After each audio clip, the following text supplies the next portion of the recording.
Next, हा प्रश्न विचारला नव्हता पण त्याचा आन्सर बघा. The bacterium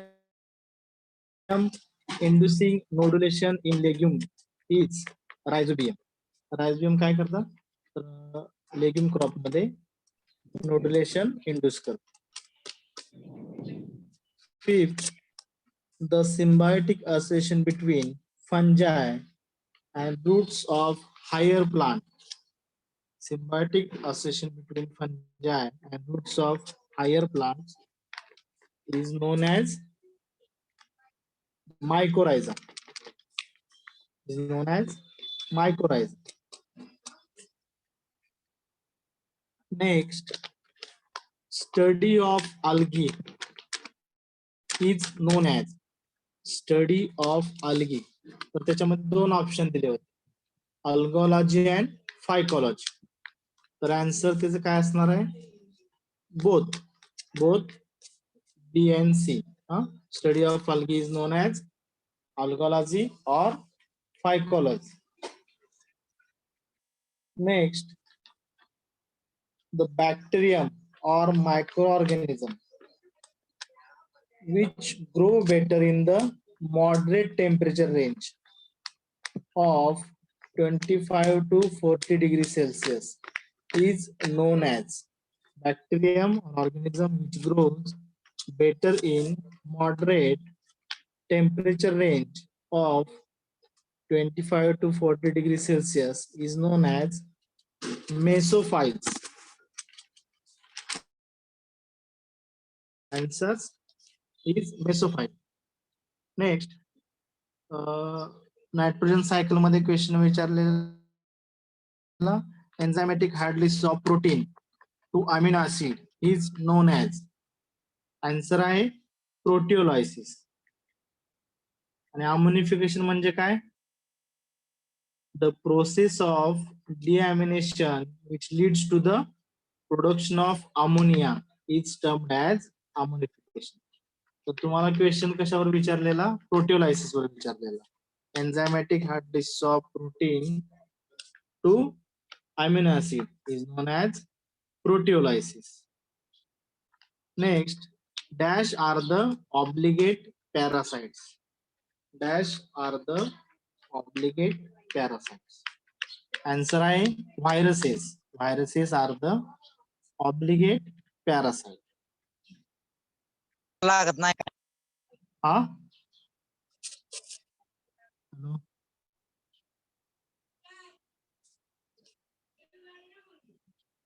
viruses are the obligate parasite.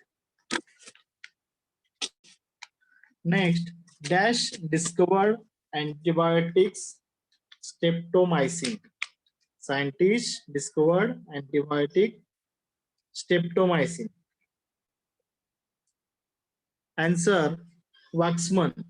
Waxman discovered antibiotic streptomycin.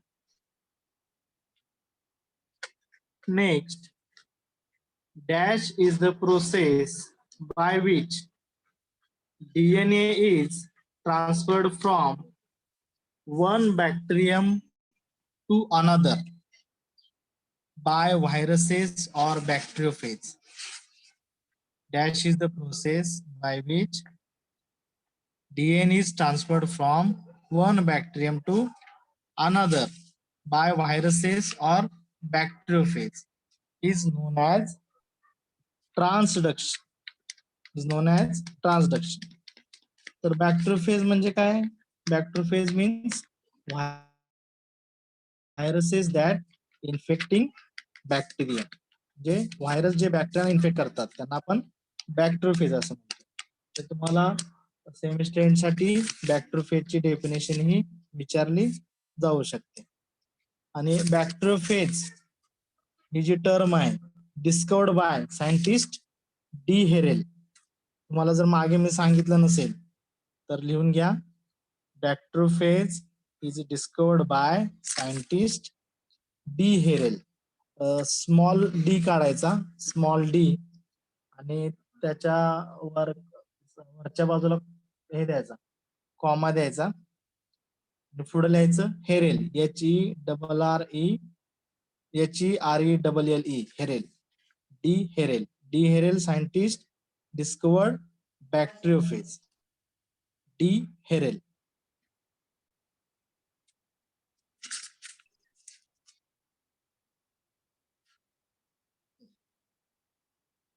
DHERELLE, Herelle. D Herelle discovered bacteriophage. Bacteriophage means viruses that infect bacteria. Next, dash is the example of edible mushroom. Edible mushroom चे examples विचारले. Dash is the example of edible mushroom. तर त्याच्यामध्ये दोन example दिले होते, oyster mushroom and butter mushroom. आणि D J होतं त्याला त्याच्यामध्ये काय दिलंय, ॲम ॲनिटा फॅलॅट्स. तर ॲम ॲनिटा फॅलॅट्स हे काय पॉयझनस मशरूम. त्याचा आन्सर काय येणार, both A and B, oyster mushroom and button mushroom. Next, dash is the example of entomofungal pathogen or fungal insecticide. म्हणजे कोणत्या अशा फंगस आहेत ज्यांचा उपयोग आपण इन्सेक्ट कंट्रोल करण्यासाठी करतो. तर त्याचं आन्सर आहे मेटारायझियम.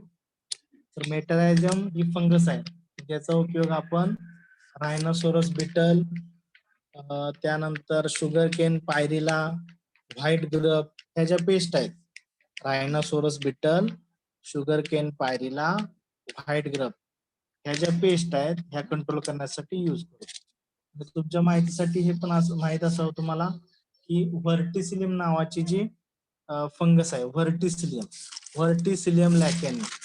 तर व्हर्टिसिलियम लॅकॅनी ही जी फंगस आहे ह्या फंगसचा यूज आपण कशासाठी करतो, तर ज्या काही सकिंग पेस्ट आहेत, सकिंग पेस्ट कोणत्या आल्या, white flies, ऍफिड, scale insect, coffee green scale, ह्या ज्या पेस्ट आहेत, white fly, ऍफिड, scale insect, coffee green scale, ह्या पेस्ट कंट्रोल करण्यासाठी तुमच्या माहितीसाठी लिहून घ्या, white fly, ऍफिड, scale insects, coffee green scale ह्या ज्या पेस्ट कंट्रोल करण्यासाठी व्हर्टिसिलियम लॅकॅनी नावाची फंगस आपण यूज करतो. Entomofungal pathogen Verticillium lecanii used for control pest like white flies, aphid, scale insect and coffee green scale. त्याचबरोबर बेवेरिया बॅसिया नावाचे एक fungus आहे, बेवेरिया बॅसियन. बेवेरिया बॅसियाना is the entom of fungal pathogen which is used for control cotton bollworm, coffee berry borer, potato beetle, cotton bollworm, coffee berry borer, potato beetle. त्यानंतर Helicoverpa armigera. Helicoverpa armigera हे scientific name कशाचं आहे, तूर pod borer, tomato fruit borer, American bollworm in cotton, gram pod borer. म्हणजे पेस्टचं scientific name असतं, म्हणजे त्या पेस्टला पूर्ण जगामध्ये एकाच नावाने ओळखतात. मग तूर पॉड बोरर असेल किंवा ग्राम पॉड बोरर असेल, टोमॅटो फ्रूट बोरर असेल किंवा अमेरिकन बोलवर्म इन कॉटन असेल, ह्या सगळ्यांना आपण एकाच नावाने ओळखतो, हेलिकोवर्पा आर्मिजेरा. आणि तंबाखूची पाने खाणारे आळी म्हणजे tobacco leaf eating caterpillar. Scientific name of tobacco leaf eating caterpillar is Spodoptera litura. Scientific name of tobacco leaf eating caterpillar is Spodoptera litura. तिचं जरी नाव टोबॅको लीफ इटिंग कॅटरपिलर असेल तर ती इतर पिकांवरही येते, म्हणजे सोयाबीनवर पण स्पोडोप्टेरा लिटोरा येते. तर बेवेरिया बॅसियाना ही जी फंगस आहे त्याचा यूज आपण कशासाठी करतो, it use for control cotton bollworm, coffee berry borer, potato beetle, Helicoverpa armigera, and Spodoptera litora. Spodoptera litora. त्याचबरोबर इतर पण काही फंगस आहेत. हा, तुमच्या माहितीसाठी फक्त लिहून घ्या. तुम्ही जेव्हा 4th सेमिस्टरला जाल आणि 4th सेमिस्टरला तुम्हाला 2 सब्जेक्ट घ्यायचे असतात. एक तर तुम्ही पॅथॉलॉजी घेऊ शकता किंवा एक्सटेन्शन घेऊ शकता. जर तुम्ही पॅथॉलॉजीला आला तुम्हाला हे सगळ्या फंगस स्टडीसाठी आहे, आणि जर एक्सटेन्शनला गेला तर तुम्हाला तो पॅथॉलॉजी सब्जेक्ट घेता येणार नाही. एक्सटेन्शनला जर्नलिझम सब्जेक्ट आहे, पॅथॉलॉजीला bio fertilizer, bio control agent and biopesticide. तर पॅसिलोमायसिस नावाची फंगस आहे, Paecilomyces lilacinus. Paecilomyces lilacinus is the entomofungal pathogen used for control nematode and mites. Soil मध्ये नेमॅटोड्स असतात.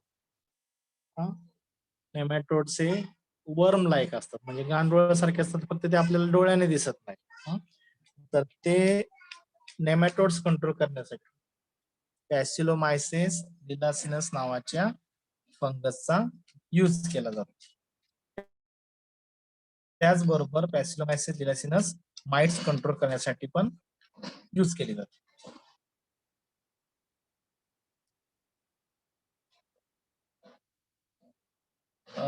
नेक्स्ट आहे हिरसुटेला थॉम्सोनी.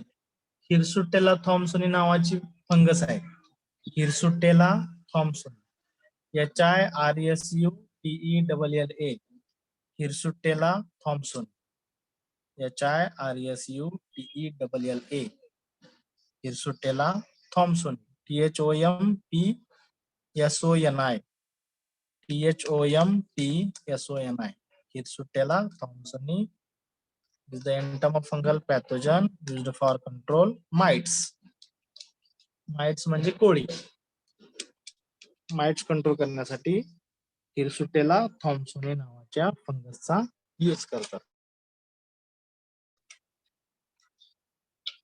त्यानंतर हिरसुटेलाच्या काही स्पेसिस आहेत. 2 स्पेसिस लिहून घ्या. हिरसुटेला रोसेलेन्सिस, HIRSUTELLA, हिरसुटेला रोसेलेन्सिस, RHOSELENSIS, हिरसुटेला रोसेलेन्सिस, and हिरसुटेला मिनोसेटेन्सिस and हिरसुटेला मिनेसोटेन्सिस, MINNESOTENSIS,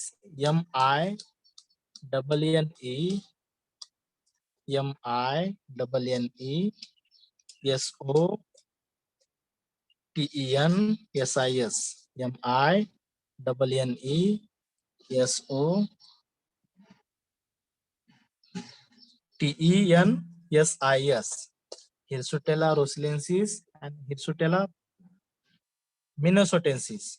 These entomofungal pathogens are used for control soybean cyst nematode.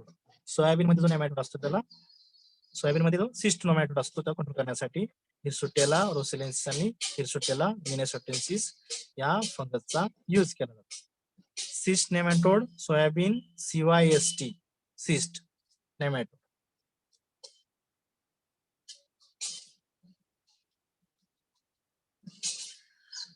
Next entomofungal pathogen आहे Nomuraea rileyi, NOMOUREAE, Nomuraea rileyi, NOMOUREAE, Nomuraea rileyi, RELEYI, NOMOUREAE, Nomuraea rileyi, RELEYI. Nomoria reilei is the entomofungal pathogen which is used for control Helicoverpa armigera and Spodoptera litora. Helicoverpa, HELICOVERPA,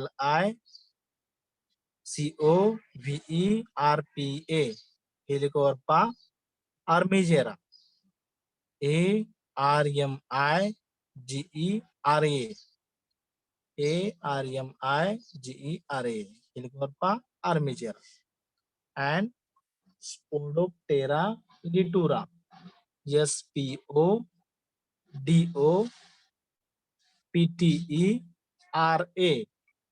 SPODOPTERA, Spodoptera litura, LITURA.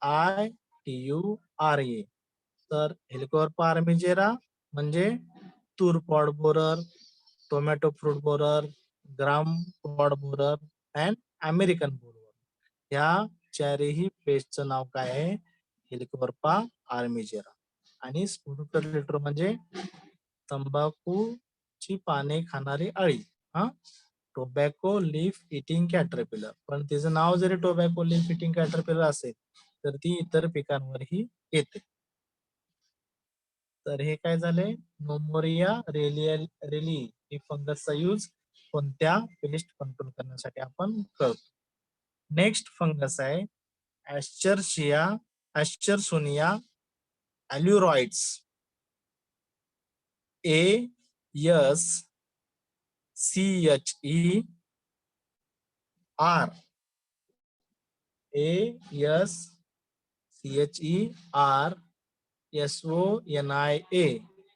ऍस्चरसोनिया अल्युरॉइड्स, ALEUROIDES,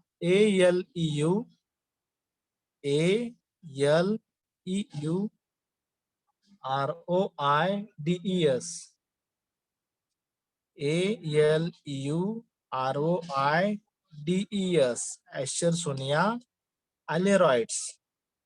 ऍस्चरसोनिया अल्युरॉइड्स is the entomofungal pathogen which is used for control white fly. White fly ही sucking pest आहे. White fly sucking pest control करण्यासाठी Aschersonia aleyrodis हे फंगसचा use करतो. And last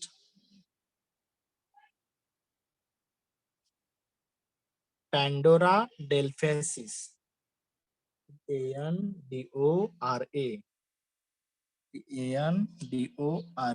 Pandora delphacis, DELPHACIS.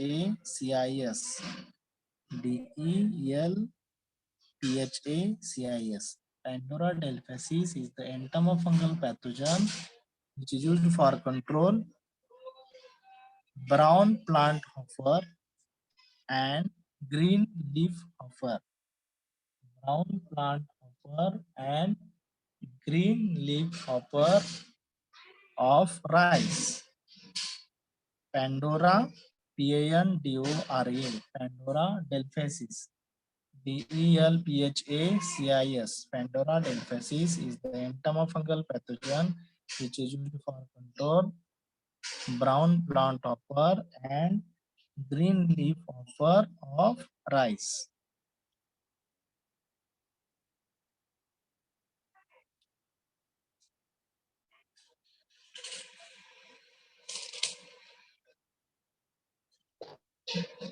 हे तुम्हाला सर्व का सांगितलं? कारण तुम्हाला फंगल इन्सेक्टिसाइड आहेत, फंगल, बॅक्टेरियल, व्हायरल इन्सेक्टिसाइड आहेत, त्यामुळे तुम्हाला हे माहित पाहिजे.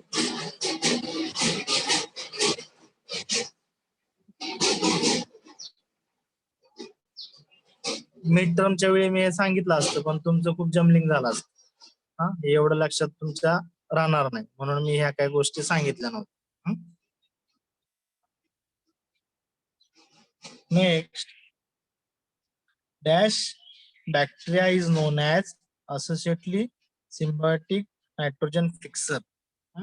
Dash bacteria is known as associatively symbiotic nitrogen fixer. तर त्याचं आन्सर आहे अझोस्पिरिलम.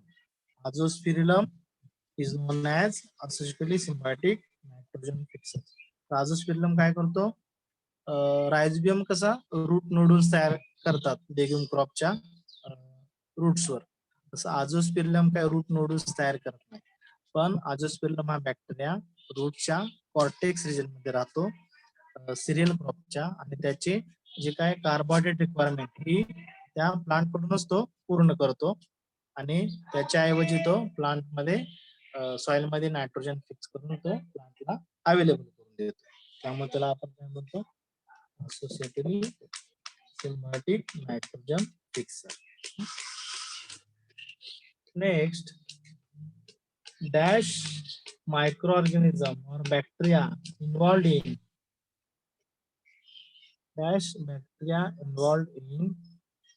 microbial transformation of sulfur. Bacteria involved in microbial transformation of sulfur.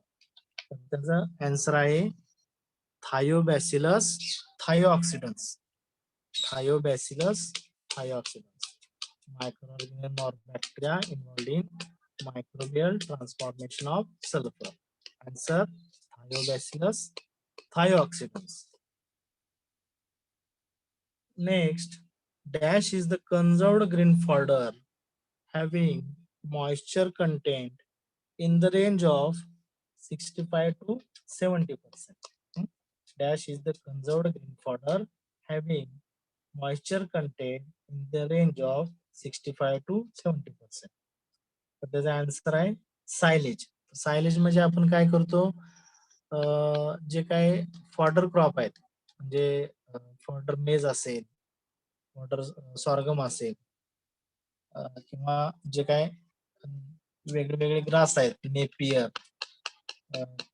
Campus grass, यांचे आपण छोटे छोटे तुकडे करतो, त्याच्यावर युरियाचं पाणी आणि गुळाचं पाणी शिंपडतो आणि ते एका बॅग मध्ये भरून ठेवतो. 45 दिवस जर तुम्ही एअरटाईट बॅग मध्ये हा जर चारा भरून ठेवला, की ज्याला तुम्ही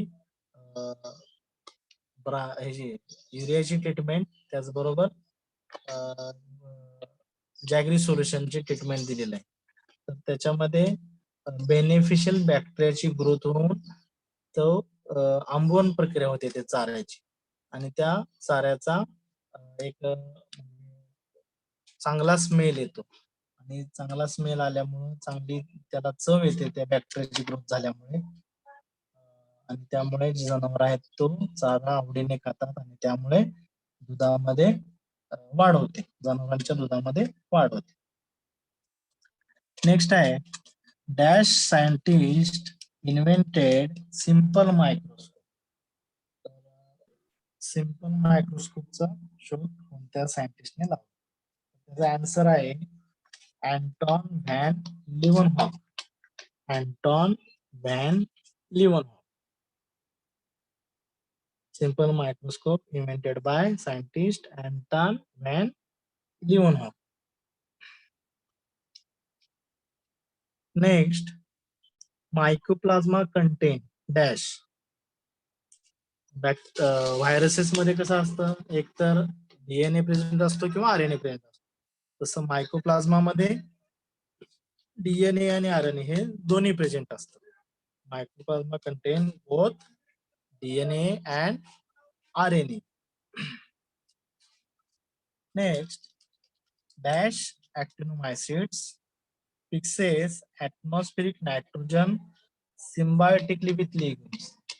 तर लेग्युम क्रॉप्स मध्ये रायझोबियम हा ऍटमॉस्फेरिक नायट्रोजन फिक्स करतो. रायझोबियम हा बॅक्टेरिया आहे, पण इथं काय विचारलंय, dash actinomycetes fixes atmospheric nitrogen symbiotically with legumes. तर actinomycetesचं एक्झाम्पल विचारलंय. तर कोणता actinomycetes आहे की जो लेग्युम क्रॉप मध्ये नायट्रोजन सिम्बायोटिकली फिक्स करतो? तर त्याचा आन्सर आहे Frankia. Frankia is the actinomycetes which fixes atmospheric nitrogen symbiotically with legume.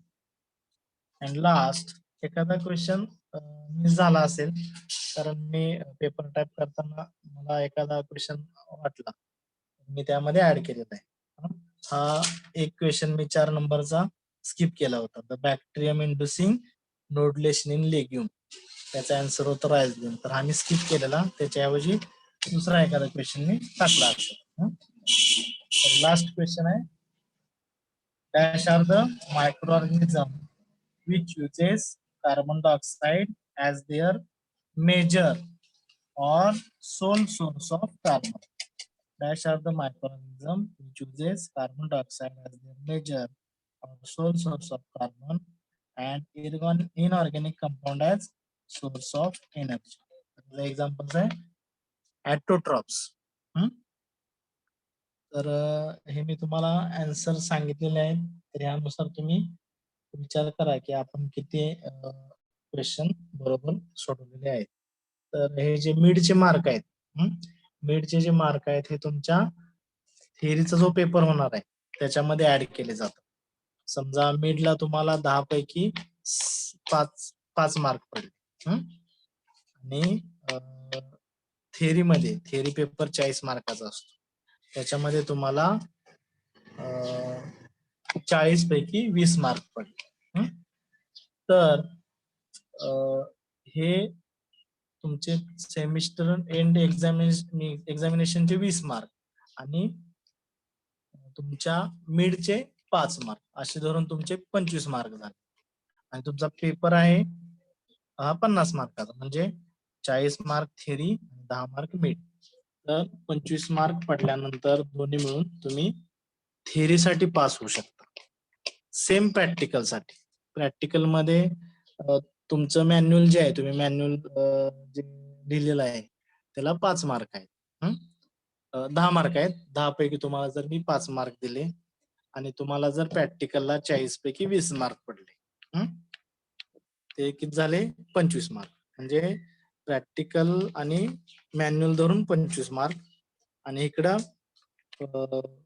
तुमचे थिअरीचे 20 मार्क आणि मिडचे 5 मार्क असे धरून 25. हे दोन्ही 25 प्लस 25 50 मार्क झाले. तर असे जर 50 मार्क पडले तर तुम्ही पास झाला असं आपण ग्राह्य धरतो. पण जर फक्त थिअरीमध्ये तुम्हाला 25 मार्क पडले आणि प्रॅक्टिकल मध्ये 20च पडले तर ते झाले 45. तर तुम्ही पास होत नाही. तर तुमचं सेपरेट पासिंग आहे. थिअरीसाठी सेपरेट पासिंग आणि प्रॅक्टिकल साठी सेपरेट पासिंग. तर उद्या आपलं जे प्रॅक्टिकल आहे, शिकरे हा सर. हा, तुम्हाला मी स्पॉटिंग मागे लिहून दिलं होतं काय? स्पॉटिंग म्हणजे इन्स्ट्रुमेंट, त्याची नावं. नाही. तर तुमचं ह्या महिन्यामध्ये, आज 1 जून आहे, तर ह्या महिन्याच्या 25 का 27 तारखेपासून तुमची प्रॅक्टिकल परीक्षा चालू होईल. तर आपण काय करू, उद्या जे काय स्पॉटिंग आहे, स्पॉटिंग म्हणजे काय, एखादे इन्स्ट्रुमेंटचा फोटोग्राफ तुम्हाला दाखवला जाईल त्या पेपरमध्ये, आणि ते इन्स्ट्रुमेंट काय आहे ते तुम्हाला खाली 4 पर्याय असतील. तर त्या 4 पर्यायापैकी एखादं तुम्हाला त्या इन्स्ट्रुमेंटचं नाव तुम्हाला सिलेक्ट करावं लागेल, किंवा त्या इन्स्ट्रुमेंटचं यूज काय आहे तो खाली लिहिला असेल 4 पर्यायामध्ये, ते तुम्हाला सिलेक्ट करावं लागेल. तर तुमचं जे काय प्रॅक्टिकल आहे ते पूर्णपणे स्पॉटिंग वर अवलंबून आहे. म्हणजे प्रॅक्टिकलचा पॅटर्न काय असणार आहे, 30 मार्कचे स्पॉटिंग असणार. 30 मार्कचे स्पॉटिंग, त्यानंतर 6 मार्कचे ऑब्जेक्टिव्ह. म्हणजे तुमचं जे मॅन्युअल आहे त्या मॅन्युअल मध्ये जेवढे ऑब्जेक्टिव्ह आहेत त्यापैकी 6 ऑब्जेक्टिव्ह विचारले जातील. तर ते 6 ऑब्जेक्टिव्ह असणार. फोटोग्राफ 30 असणार, झाले 36 मार्क, आणि 4 मार्कची व्हायवा असणार. तर उद्या आपण काय करू, जेवढे स्पॉट्स आहेत, स्पॉट्स म्हणजे काय, ॲटोक्लेव्ह, त्यानंतर laminar air flow, petri plate, मग त्यांचे युजेस असतील, किंवा जर जिलेटिन विचारलं, जिलेटिनचं किती पर्सेंटेज मध्ये आपण मीडिया तयार करताना ऍड करतो, किंवा आगार आगार असेल ते किती पर्सेंट मध्ये ऍड करतो, त्यानंतर अल्कोहोल, HgCl2, मर्क्युरी क्लोराईड, ते किती कॉन्सन्ट्रेशन मध्ये यूज करतात, असे भरपूर स्पॉट्स आहेत. तर ते तुम्हाला उद्या लिहून दिले जातील. आता हा जो काय पेपर आहे मी तुम्हाला डिस्कस केलेला आहे. फक्त लक्षात घ्या, अवघड काही नाहीये. तुम्हाला स्पॉटिंग सोपंच असणार. फर्स्ट इयर आहे त्यामुळे थोडं अवघड वाटणार तुम्हाला. पण स्पॉटिंग काय, इन्स्ट्रुमेंटची ओळख आहे, इन्स्ट्रुमेंटचा फोटोग्राफ असणार, तो तुम्हाला त्याचा एक तर तो आयडेंटिफाय करायचा आहे, किंवा त्याचा युजलेस आहे. त्यामुळे ते स्पॉटिंग चांगलं करणं खूप महत्वाचं आहे. तर आता आपण काय करूया, सायलेज म्हणून एक तुम्हाला टॉपिक आहे सायलेज, तो आपण डिस्कस करूया. सायलेज तुम्हाला मी फक्त डेफिनेशन सांगितलं. तर सायलेज वर जर तुम्हाला शॉर्ट नोट विचारली तर काय लिहायची, तर ते तुमच्याकडे नोट्स आहे त्याच्यामध्ये असेल, मी तुम्हाला ते फक्त वाचून दाखवतो. पहिल्यांदा डेफिनेशन ऑफ सायलेज. सायलेज म्हणजे काय? It is the product resulting from the conversion of fodder either green or mature into succulent feed for livestock through process of fermentation. Definition लिहून घ्यायचे असेल तर लिहून घेऊ शकता. It is the process, it is the product, silage is the product resulting from the conversion of fodder, either green or mature,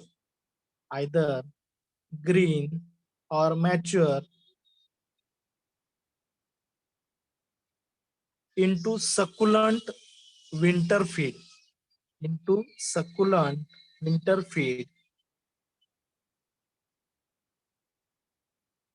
for livestock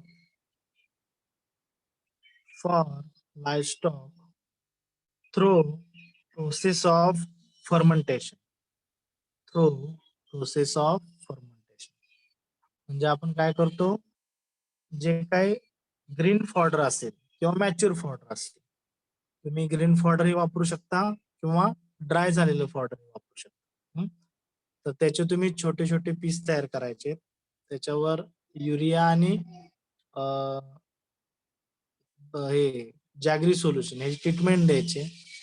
त्यानंतर तुम्ही जो काही जे फॉडरला युरिया आणि जॅगरीची ट्रीटमेंट दिली ते एका बॅग मध्ये भरायचं आहे.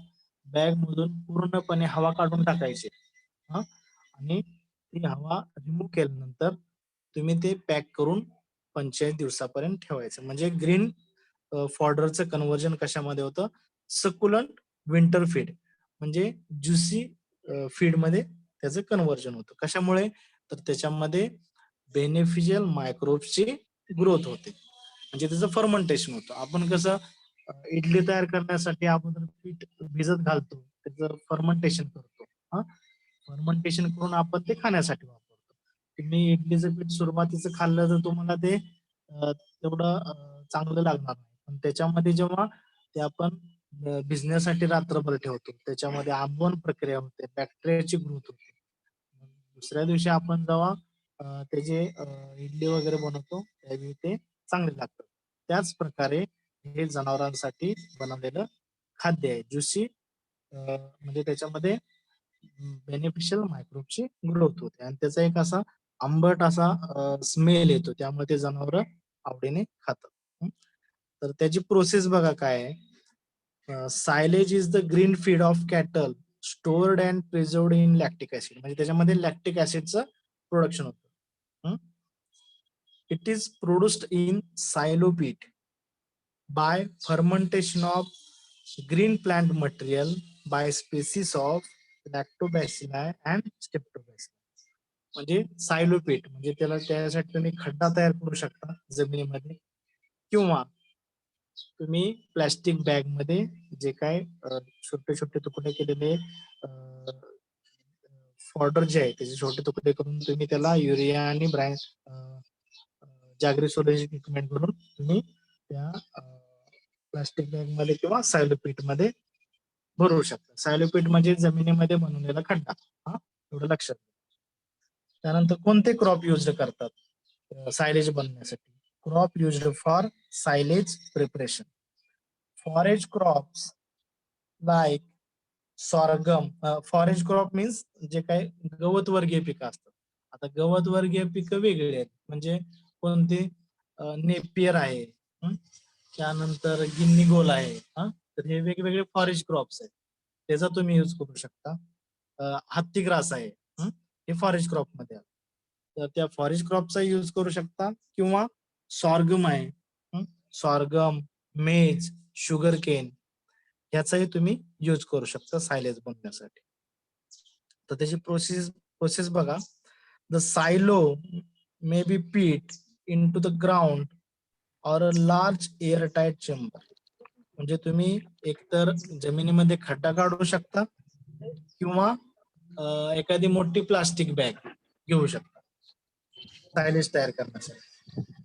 The plant material of forage crop, sorghum, maize, sugarcane, cut into pieces and tightly packed in silo. जो काही खड्डा तयार केलेला असतो सायलेज भरण्यासाठी, त्याला आपण सायलो म्हणतो. किंवा जी पिशवी आहे मोठी, तुम्ही प्लॅस्टिक पिशवी घेतली ज्याच्यामध्ये तुम्ही ते भरून ठेवणार, त्याला आपण सायलो म्हणतो. Plant material of forage crop, sorghum, मेज, शुगर केन हे काय करायचं, बारीक बारीक पीस मध्ये तयार करायचं आणि जो काही खड्डा तयार केला असेल जमिनीमध्ये किंवा एखादी प्लॅस्टिक पिशवी असेल सायलेज साठी, त्याच्यामध्ये हे सर्व भरून टाकायचं. The fodder is placed to exclude air and if necessary then water is added. मग काय करायचं, तो जो पीठ आहे त्याच्यामधून तुम्ही काय करायचं, ते कटिंग जे काय फॉरेज क्रॉप किंवा सॉर्गम, मेज, शुगर केन ह्याचे जे कट केलेले पीस आहेत ते त्या खड्ड्यामध्ये भरायचे, त्यातून एअर पूर्णपणे रिमूव्ह करायची. किंवा प्लॅस्टिक बॅग मध्ये जरी ते भरत असाल तर प्लॅस्टिक बॅग मधून पूर्णपणे एअर रिमूव्ह करायची. आवश्यकता असेल तर त्याच्यामध्ये थोडेफार वॉटर स्प्रिंकल करायचं. The plant content sufficient sugar in हे जे प्लांट्स आहेत, आपण जे फॉरेज क्रॉप्स वापरतोय किंवा सॉर्गम, मेज, शुगर केन हे जे क्रॉप्स वापरतोय त्याच्यामध्ये शुगरचं पर्सेंटेज चांगल्या प्रमाणात असतं, म्हणून आपण त्यांचा उपयोग हा सायलेज तयार करण्यासाठी करतो. In silage lactic acid, acetic acid, butyric acid and small amount of alcohol are produced by microbial activity. मग तुम्ही हे जे क्रॉप वापरताय त्याचे छोटे पीस करून त्या सायलो पीट मध्ये भरताय, त्याच्यावर तुम्ही युरिया आणि जॅग्री सोल्युशनची ट्रीटमेंट देताय, तर त्याला तो आंबवण प्रक्रिया झाल्यानंतर त्याच्यामध्ये वेगवेगळे ऍसिड्स तयार होतात. शुगर पर्सेंटेज त्याच्यामध्ये जास्त असतं, त्यामुळे वेगवेगळे जे बॅक्टेरिया आहेत त्यांची मायक्रोबियल ऍक्टिव्हिटी करून ते त्या सायलेज मध्ये लॅक्टिक ऍसिड, ऍसिटिक ऍसिड आणि ब्युटेरिक ऍसिड आणि काही प्रमाणात अल्कोहोलचं प्रोडक्शन करतात. The lactic acid improve the flavour and feeding value of silage. तर त्याच्यामध्ये जे लॅक्टिक ऍसिड तयार झालेला आहे, तर त्या लॅक्टिक ऍसिडमुळे जो काही चारा आहे त्याचा एक चांगला सुगंध असा वास येतो, त्यामुळं त्या सायलेजची फिडिंग व्हॅल्यू वाढते, म्हणजे जनावर ते आवडीनं खातात आणि त्यामुळं त्या जनावरांच्या दुधामध्ये वाढ होते. Good characteristics of good silage. Good silage कसं असावं, त्याच्या काय कॅरेक्टरिस्टिक्स आहेत. Good silage has sour quality, म्हणजे त्याची जी काही चव आहे ती आंबट असावी. पीएच लेस दॅन 4.5, सायलेजचा पीएच हा 4.5 पेक्षा कमी असावा. लॅक्टिक ऍसिड कंटेन हे 3 ते 5% असावं. Lactic acid content is 3 to 5%. It has pleasant order, म्हणजे त्याचा एक सुगंधी वास येत असावा. It has pleasant order.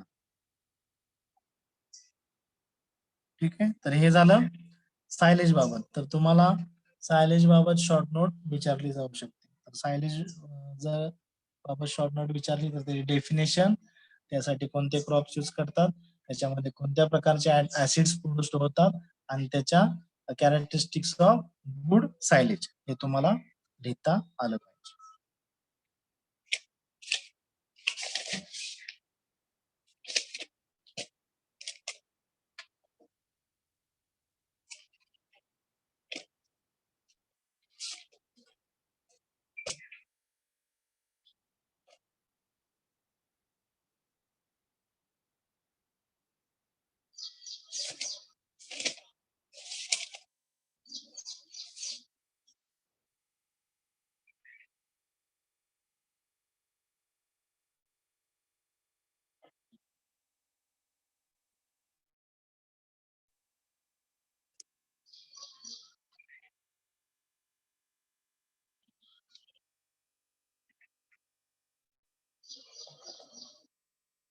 त्यानंतर किती 10 मिनिट राहिलेत. मायकोरायझा. तुम्हाला एक टॉपिक आहे mycorrhiza. Mycorrhiza and its types. तर मायकोरायझा म्हणजे काय? It is the symbiotic association between fungi and roots of higher plants. It is the symbiotic association between fungi and roots of higher plants. तर त्याचे types आहेत. Mycorrhiza terms is given by scientist. कोणत्या सायंटिस्टने दिली mycorrhiza term? Mycorrhiza is given by scientist. कोण सांगू शकेल काय mycorrhiza? Scientist given term mycorrhiza. Scientist Frank in 1885 introduced term mycorrhiza. And mycorrhiza definition is the symbiotic association between fungi and roots of higher plants. तर मायकोरायझाचे दोन type आहेत. एक एक्टोमायकोरायझा आणि second आहे तो एंडोमायकोरायझा. तर एक्टोमायकोरायझा आता त्याची डेफिनेशन बघा. तुम्ही फक्त समजून काय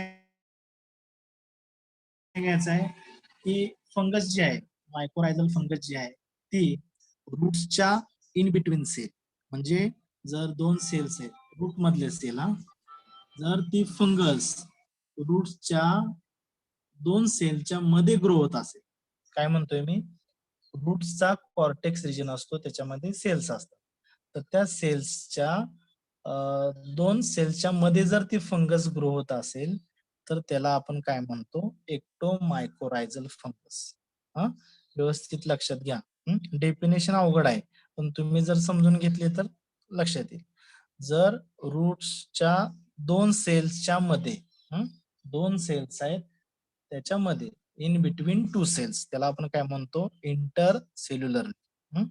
जर मायकोरायझल फंगस ही दोन रूटच्या दोन सेल्सच्या मध्ये ग्रो होत असेल तर त्याला आपण एक्टोमायकोरायझल फंगस असं म्हणतो. आणि जर fungal mycorrhizal fungus is grow inside the cell, in between cell and inside the cell, ह्या दोन्ही डिफरंट टर्म्स आहेत.